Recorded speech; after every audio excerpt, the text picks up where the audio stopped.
Dans cette question 37, en fait, j'évoque, je pense, un cas de figure assez classique dans les entreprises, des personnes qui ont à faire donc des extractions, qui récupèrent en fait des grands fichiers Excel venus d'ailleurs et qui doivent ensuite les manipuler. Et certaines personnes arrivent dans un contexte où on leur dit, bah voilà, il va falloir faire une recherche V, hein, et éventuellement, quelqu'un de gentil leur montre très très vite, vitesse grand V, comment on fait une recherche V, on note, etc. Mais c'est une fonction d'expérience qui demande une certaine habitude avant de vraiment la comprendre.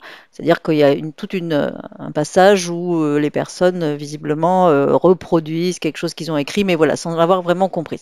On est donc dans ce cas de figure et je vais vous montrer comment on fait rapidement une recherche V, sachant qu'il y a une leçon plus longue, plus étoffée dans ce que j'appelle les incontournables, qui traite vraiment de ce sujet et qui le voit d'une façon plus exhaustive. Donc là, on est sur une petite mise en bouche. Alors, la recherche V, comment ça se passe, à quoi ça sert? Donc, imaginons ici je vais appeler une liste de données qui pourrait très très bien se placer sur une autre feuille du classeur, donc pas forcément du tout sur la même que celle où on va utiliser la fonction recherche V. Cette source de données, on a une ligne par client avec certaines informations qui sont mises une fois pour toutes pour chaque client. Donc une ligne égale un client.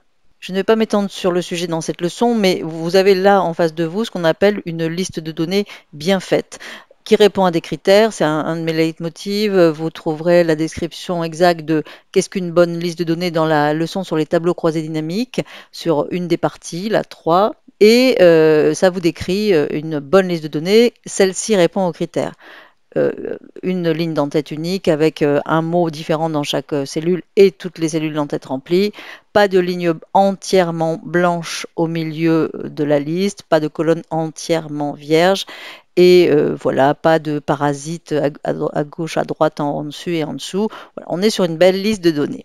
Alors maintenant, ce que je vais faire, c'est que, pourquoi je vais faire une recherche V? Pourquoi on demanderait aux personnes de le faire? Parce qu'ici, imaginons, après avoir indiqué un code client, on voudrait qu'Excel a automatiquement nous rechercher le contact qui correspond à ce client et la ville. Contact et ville qui font partie donc de la liste.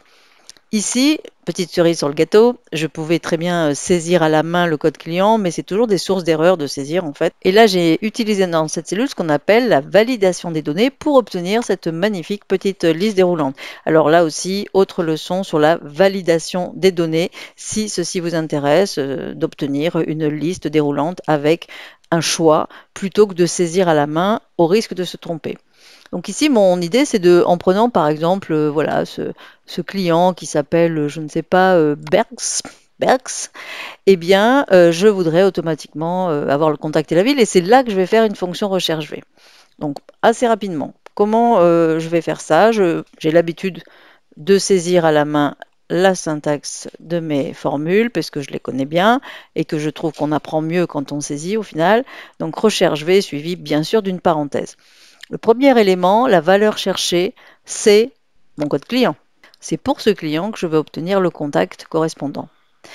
Je vais ensuite mettre le séparateur de paramètres, le point-virgule, et montrer à Excel où je vais chercher cette information. Je vais la chercher dans ces éléments-là. Ça, c'est ma liste de données et je la sélectionne entièrement.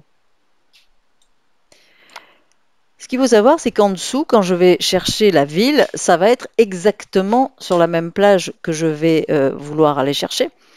Et là, je fais référence à d'autres leçons. Il y a une vidéo assez longue sur ce que j'ai appelé le coût des dollars.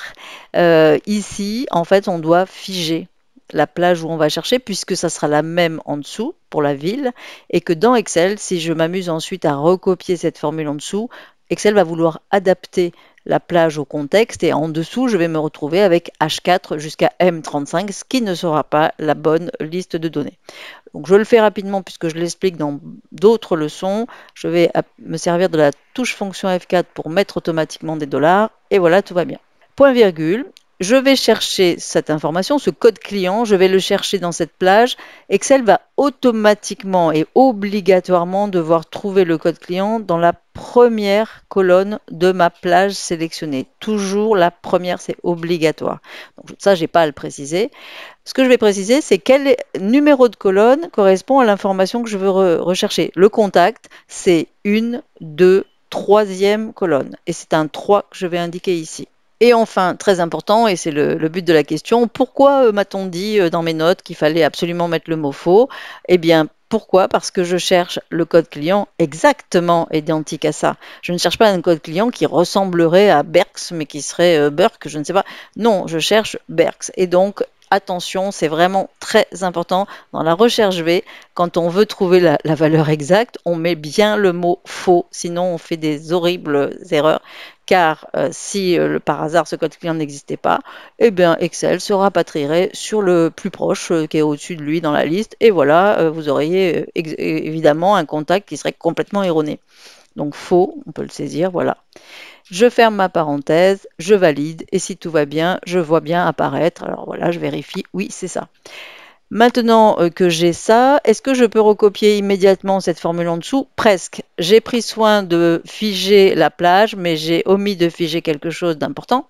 C'est que ici, la recherche V, en gros, est quasiment la même que celle du dessus, puisque c'est toujours le même code client qui sert de point de départ, c'est toujours cette cellule B3. Simplement, donc je dois figer la cellule B3 avec l'histoire des fameux dollars, et je vais le faire avec la touche fonction F4. Encore une fois, je vais vite parce qu'il y a tout ça qui est expliqué dans la leçon officielle sur la recherche V.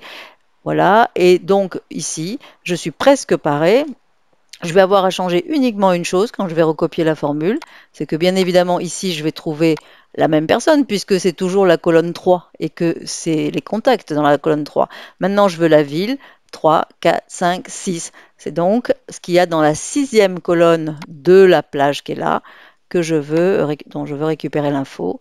Ici, je remplace le 3 par le 6 et voilà, j'ai bien la ville que je ne connais pas très bien, je vous avoue, mais qui s'appelle comme ça. Voilà, donc un avant-goût de la recherche V, un peu en accéléré, mais c'est plutôt pour bien commencer à mettre le pied à l'étrier. Et j'espère que ça vous avancera pour vos prochaines constructions de recherche V. À bientôt.